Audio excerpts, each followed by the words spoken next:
চাচা আবু জেহেল আপন বাবা দাঁড়িয়ে আছে। দয়ার নবী মুস্তাফা আমার টুকটুক করে দেখতে দেখতে চাচা আবু জেহেল ওই সমাজে নবী মোহাম্মদকে আপন বলতে লাগলো, বলে ওগো ভাতিজা মোহাম্মদ, তোমার জন্য সবাই মক্কা নগরে খাওয়া দাওয়া বন্ধ করে দিয়েছে। ওই মক্কার লোকেরা পানি পর্যন্ত পান করা বন্ধ করে দিয়েছে। চলো তোমাকে আমরা মক্কা নগরে নিয়ে চলে যাই। আবু জেহেল বাবা যেমনি উটের ওপরে চাপাবে, দয়ার নবী মুস্তাফা রহমাতুল্লিল আলামিনকে আবু জেহেলের পিছন দিকে বসিয়ে নিল। আর আবু জেহেল উঠকে বলল, উঠ এবার চল রে, আর দেরি করিস না, তাড়াতাড়ি এবার চল, আমি যেদিকে নিয়ে যাব সেই দিকেই চল। উঠ কিন্তু বাবা উঠতে লাগলো, উঠে নাই। এমনকি আবু জেহেল মারতে আরম্ভ করে দিল। আবু জেহেল উঠকে মারতে মারতে মারতে মারতে উটের চামড়া ফেটে গেল।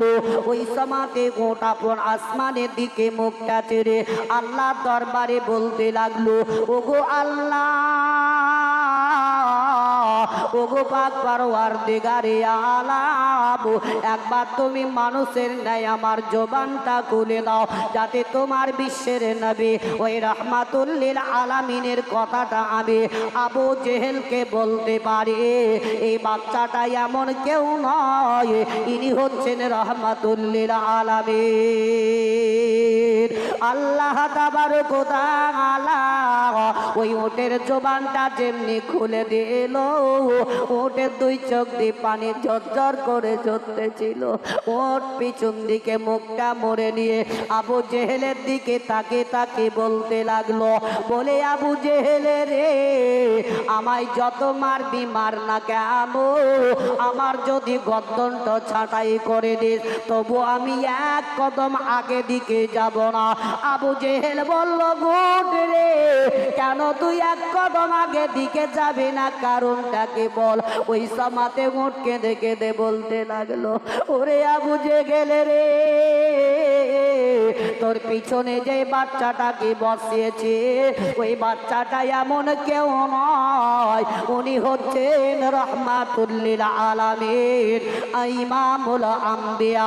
ততক্ষণ পর্যন্ত তোমার আগে দিকে না নিবে আমি জানোয়ার একটাই উট আগে দিকে এক কদম যাব না। যেমনি উট বলে দিল, সঙ্গে সঙ্গে আবু জেহেল নবী মুস্তাফাকে আগে দিকে যেমনি বসে নিল, উট তাড়াতাড়ি করে চলতে আরম্ভ করলো। উট বলল, রে গো আবু জেহেল চিৎকার করে বলতে লাগলো, চল এবার তাড়াতাড়ি চল, নচেত এই জায়গায় সন্ধ্যা যদি লেগে যায় তবে জঙ্গলের পশু পাখরা বেরিয়ে চলে আসবে, হয়তো আমাদের কেউ আক্রমণ করে নেবে। আবু জেহেল বাবা মক্কার দিকে না গিয়ে মারওয়ার পাহাড়ের দিকে নিয়ে চলতে লাগলো। আল্লাহর নবী দয়ার মুস্তাফা ওই সমাতে চাচা আবু জেহেলের দিকে তাকে তাকে বলতে লাগলেন, ওগো চাচা যান, এটা তো মক্কার রাস্তা নয়, মক্কার রাস্তা হলো ওইটা, আর এই রাস্তাটা হলো মারওয়ার যাওয়ার রাস্তা গো চাচা যান। আবু জেহেল বলল, ভাতিজা মোহাম্মদ, যতই চাচা বলবি বল রে, আমি তোকে আর কোনোদিন রাখবো না, না থাকবে বাঁশি না বাজবে বাঁশুরি, তোকে আমি শেষ করে দিব। আর তুই যদি দুনিয়া থেকে শেষ হয়ে যাস তবে আর কলমার কোনোদিন প্রকাশ্য হবে না। আবু জেহেল বলছে, চল, না থাকবে বাঁশি না বাজবে বাঁশুরি, এ মোহাম্মদ তোকে আমি শেষ করে দিব, আর পৃথিবীতে কখনো কলমার প্রকাশ্য এলানো হবে না। আবু জেহেল যেমনি বলল, নবী মুস্তাফা বলতে আছেন, ওগো চাচা, আজ যদি পৃথিবীর দুনিয়াতে আমার বাপ বেঁচে থাকতো তবে কখনোই আমাকে মারওয়ার পাহাড়ে নিয়ে আসতে পারতে না। জোরে বলুন সুবহানাল্লাহ। আজ বলুন, যাদের দুনিয়াতে বাপ নাই ওই ছেলেদের বুকের বল নাই, আছে ভাই? যাদের দুনিয়াতে মা নাই ওই বাড়ির মান সম্মানটাও নাই। খুব লক্ষ্য করে দেখবেন, আজ আপনারা যাদের গেছে তারাই বুঝতে, হ্যাঁ, মা থাকাতে বাড়িতে কত মান সম্মান, বাপ থাকাতে কত ছেলেদের বুকের বল। যাদের নাই তারাই বুঝতে পারে। বিশ্বের নবীকে মারওয়ার পাহাড়ের উপরে নিয়ে গিয়ে আবু জেহেল নিচে নামিয়ে দিয়ে আল্লাহর নবীর প্রতি বেদে করে লাগলো, মারতে আরম্ভ করলো। আল্লাহর নবী দয়ার মোস্তফা রহমাতুল লিল আলামিন বলতেছিলেন, গো চাচা জান গো, একটু কি তোমার দয়া হয় না? আমার দুনিয়াতে মা নাই, বাপ নাই, আমার প্রতি আর অত্যাচার করো না। আল্লাহর নবী দয়ার মুস্তাফাকে এত মার মারলো, নবীর শরীর দিয়ে রক্ত পড়তে লেগে গেল, নবী আমার বেহুশ হয়ে পড়ে গেলেন। দয়ার নবী মুস্তাফা আমার ওই সমাতে হাতের মধ্যে রক্ত গোলাকে নিয়ে বলল, গো চাচা গো, আজ যদি আমার পৃথিবীতে বাপ বেঁচে থাকতো তবে এই মারওয়ার পাহাড়ে নিয়ে আসতে পারতে না। আজ যদি আমার মা দুনিয়াতে বেঁচে থাকতো গো, তবে এই রক্তগুলা আমার হাতে না মুছে আমার মা জননী আঁচল দ্বারাতে মুছে দিত। বিশ্বের নবী আমার বেহুশ হয়ে পড়ে গেলেন। আবু জেহেল বলল, চল চলে রে, এই বাচ্চা আর বাঁচবে না, এবার শেষ হয়ে যাবে, আর কলমা কোনোদিন এলানো হবে না। আবু জেহেল এদিকে বাড়ি পৌঁছার আগে আগে একটি বাঁধি গিয়ে নবী মোস্তফার আপন চাচা, যার নাম হলো আমিরে হামজা, তখন বাবা ইসলাম গ্রহণ করেনি। কোন কিতাবের মধ্যে এটাই লিখতে চাইছে, আমিরে হামজা তখন জঙ্গলে শিকারে গেছিলেন, আর শিকারে যখন যায় আমিরে হামজাকে গাছের পাতাতে বলেছিল, তবু গাছের পাতা বুঝতে পারেনি। একটা হরিণের পিছে ধাওয়া করে চলে যায়, ওই হরিণটা পিছন দিকে মুখটা মোড়ে বলেছিল, ওগো আমিরে হামজা, আমাকে ধরে তোমার কোনো ফায়দা হবে না, তবে তোমার ভাতিজা নবী মুহাম্মাদের প্রতি দেখো এমন অত্যাচার করেছে রে, ওই নবীকে যদি ধরতে পারো তবেই তুমি লাভবান হবে। বলে যাও যাও যাও। এদিকে বাঁধি আপন বাবা আমিরে হামজার কাছে এসে বলতে লেগে গেল, ওগো আমিরে হামজা, তোমার ভাতিজা মোহাম্মদ হয়তো এতক্ষণ যাই অবস্থা, আর বাঁচবে না, আবার শেষ হয়ে যাবে।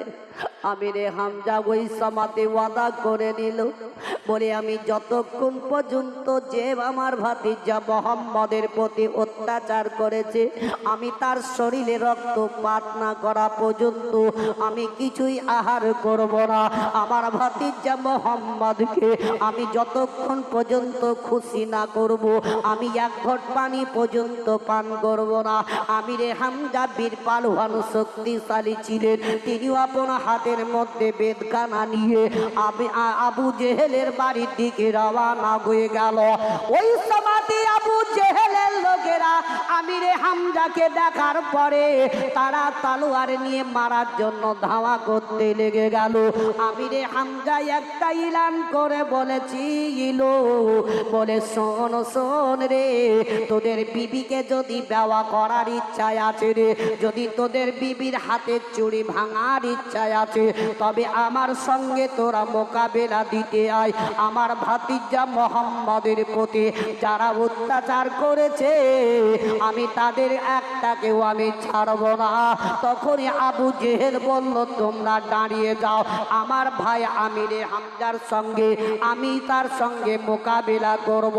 বিশ্বের নবীর চাচা আমিরে হামজা আবু জেহেলকে বলতে লেগে গেল, ওরে আবু জেহেল রে, যেই বাচ্চার দুনিয়াতে বাপ নাই মা নাই, তোর দিলে কি একটু রহম হয়নি, একটু কি তোর দিলে দয়া হয়নি?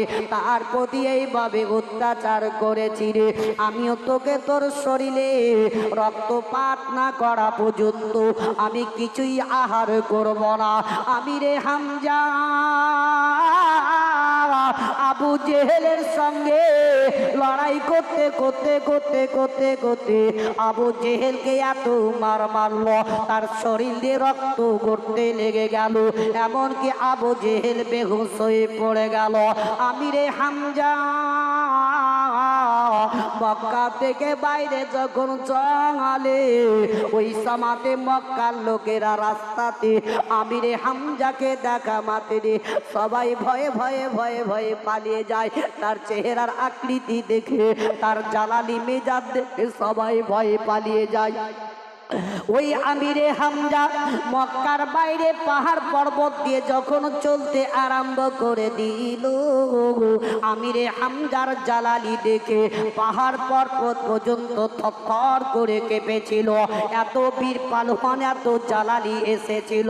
ওই আমিরে হামজা বাবা যখন মারুয়ার পাহাড়ের উপরে চলে গেল, দেখছে তো ভাতিজা মোহাম্মদ পড়ে বেহুশ হয়ে পড়ে আছে, রক্তগোলা শরীরে মধ্যে লেগে আছে। দয়ার নবী মুস্তাফার কাছে গিয়ে আমিরে হামজা বসে গেল, আর আমিরে হামজা বলে, ভাতিজা মোহাম্মদ, আমি তোমার আপন চাচা আমিরে হামজা, একবার চোখ দুটো খোলো গো। দয়ার নবী মুস্তাফা আমার যখন চাচা আমিরে হামজার আওয়াজ পেয়ে গেলেন, সঙ্গে সঙ্গে আস্তে আস্তে চোখ দুটো খুললেন। দেখছেন তো আপন চাচা আমিরে হামজা। ও আমার ভাইরা, বাপজিরা আমার, যদি আপনাদের কোনো একটা গ্রামের লোককে, বাহিরকার লোকে যদি গ্রামে বেঁধে দড়িতে রাস্তার মধ্যে রেখে দেয়, আপন গ্রামের লোক যখন দেখতে পাবে, তার তখন একটা সাহস বেড়ে যাবে, তার তখন চোখ দিয়ে পানি পড়বে। বিশ্বের নবী আমার আপন চাচা আমিরে হামজাকে ডাকার পরে আরো জোর কাঁদতে আরম্ভ করলেন। দয়ার নবী দুই চোখের পানি গড়ে গড়ে যায়। আমিরে হামজা বলতে লাগলেন, ওরে ভাতিজা মোহাম্মদ, কেঁদো না কেঁদো না, একটু সবর করে নাও। তবে ভাতিজা মোহাম্মদ, এটা জেনে নাও, তোমার শরীরের প্রতি যে অত্যাচার করেছে, আমিও তার শরীরের মধ্যে অত্যাচার করেছি, তাকেও আমি রক্তপাত করেছি রে।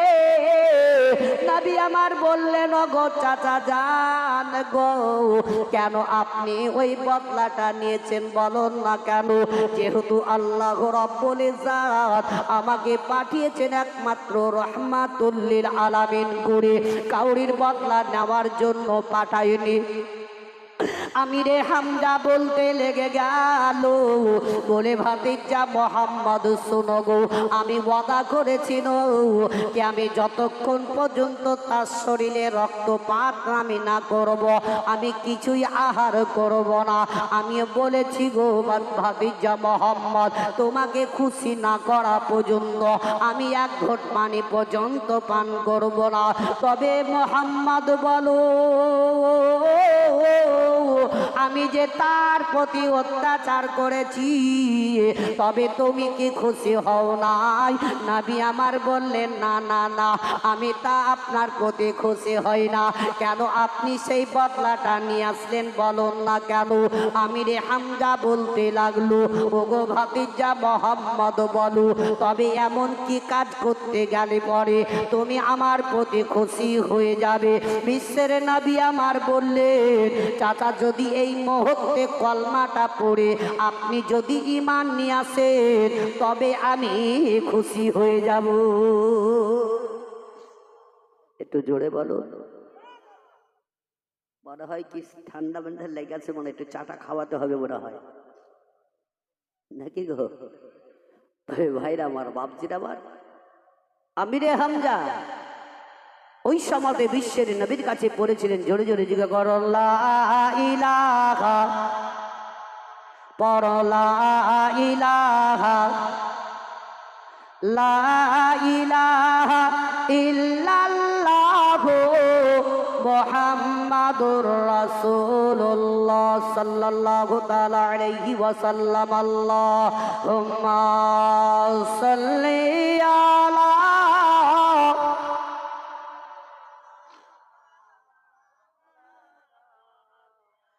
وعلى آل سيدنا নাও।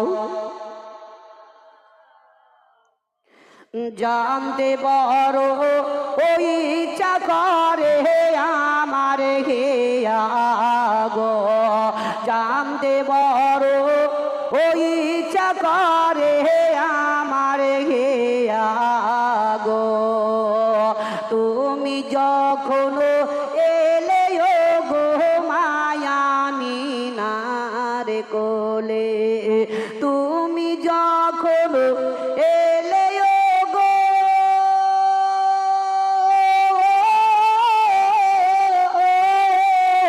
মায়ামিনার কোলে, তুমি যখন এলে ও গো মায়ামিনার কোলে, সাজদায় যত ও রত ছিল নবী হাদিসেতে বলে, সাজদায় যত ও রত ছিল নবী হাদিসেতে বলে। জানতে বড় ইচ্ছা করে আমার হিয়া গো, আরাম করছো ও নবী তুমি সোনার মদিনায়, আরাম করছো নবী তুমি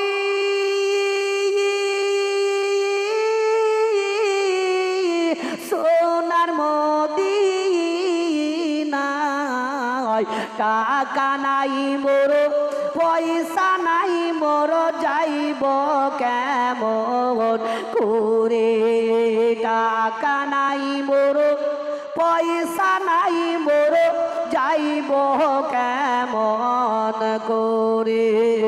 জানতে বড় ওই ইচ্ছা করে আমার হিয়া গো। যাও গো হাজি হজি করিতে একটি কথা শোনো, যাও গো হাজি হজি করিতে একটি কথা শুনো, আমার সালাম পৌঁছে দিও নবীজিরাও যায়, আমার সালাম পৌঁছে দিও নবীজিরাও যায়। জানতে বড় ওই ইচ্ছা করে আমার হিয়া গো। আল্লাহুম্মা সাল্লি আলা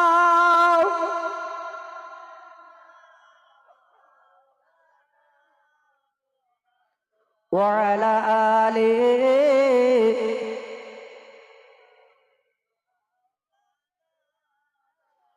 সাল্লাল্লাহু তাআলা আলাইহি ওয়াসাল্লাম।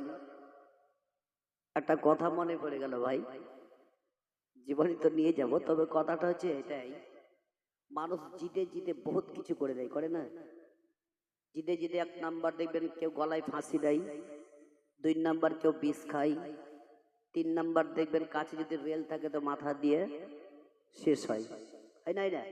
এই জিদ হলো সব থেকে খারাপ জিনিস। যেমন এক বুড়ো বুঝলেন, মাঠ থেকে কাজকর্ম করে বাড়ি আসলো, আসার পরে তার স্ত্রী তার বিবিকে বলছে, এই কিছু খাবার আছে তো দিস তো। তার স্ত্রী বলছে কি, শোনো, যা খাবার ছিল সব তো তোমার মাঠে দিয়ে পাঠিয়ে দিয়েছি, বাড়িতে আসার পরে আর ভাকার ভাকার করলে কেন হবে? বড়া বলছে, শোন, কিছু খাবারগুলা তৈরি কর, অত আওয়াজ টাওয়াজ না করে খাবার তৈরি কর। এ বুড়ি বললেন গিনতি করে 5টা রুটি তৈরি করলো। কয়টা করলো মনে রাখবেন? 5টা। মুক্ত কাহুরি দেখা যায় সব কালো কালো লাগছে একটু, তো আমার দিকে দেখতে পাচ্ছেন 5টা রুটি। এই 5টা রুটি তৈরি করার পরে বুড়ি দিচ্ছে বুড়াকে 2টা, আর বুড়ি দিচ্ছে 3টা। আচ্ছা, বুড়া রাগ হবে না? হবে না? এমনি তো বয়স্ক বুড়ার রাগ তো বিশাল হয়, বুঝলেন? কোনো বয়স্ক লোককে যদি 2-3টা কথা যদি একবার বলা হয়, তার বিরুদ্ধে ঢালমাল চাপাবে, মেরে দেবে। তো বুড়া ওই সময়তে 5 অন্তর, যে বুড়ি দেখাচ্ছি 5 অন্তর মাজা ভেঙে দিব, মাঠে কাজ করে এসে তোকে রুটি তৈরি করতে বললাম, তো তুই আমাকে দিয়েছি 2 ঘন্টা, তুলিছি 3 ঘন্টা, আমাকে দে 3টা, তুইলে 2 ঘন্টা।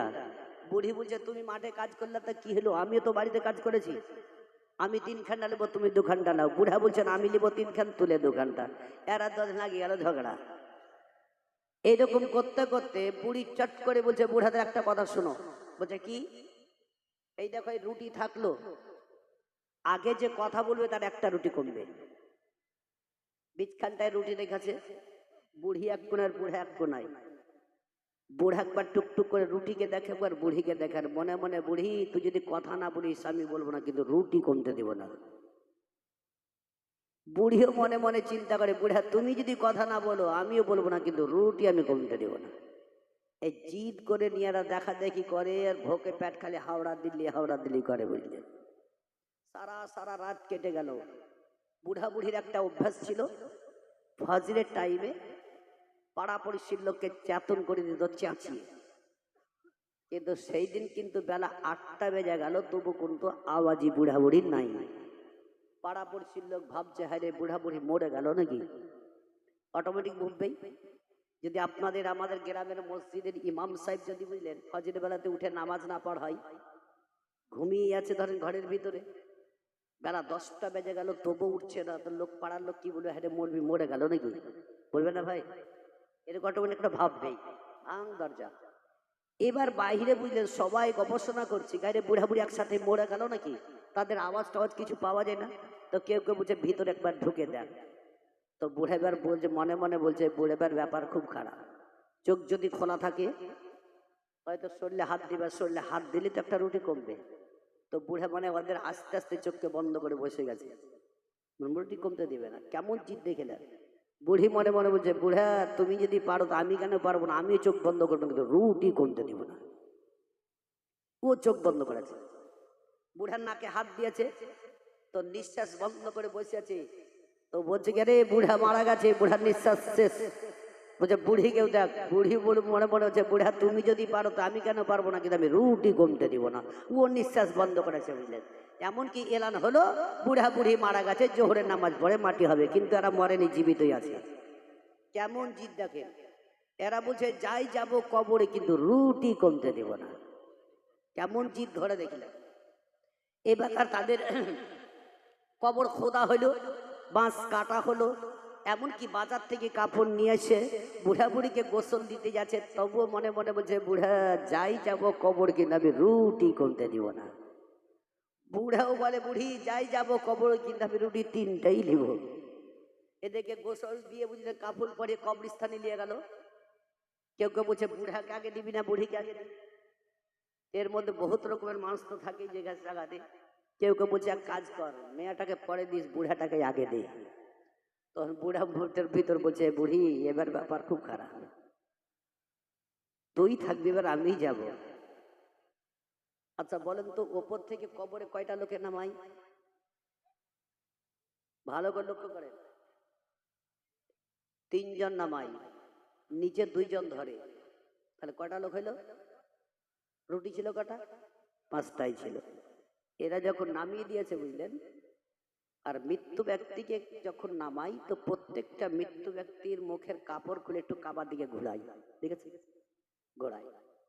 যখন বুড়াকে নামাচ্ছে বুঝলেন, আর ওই সময় মুখের কাপড়টা খুলে কাবার দিকে যখন ঘুরিয়েছে, তো বুড়া মনে মনে চিন্তা করছে বুড়ি এটাই আমার সুযোগ, এবার যদি বাঁশ চাপে আর কোনো উপায় আর নাই, এবার শেষ।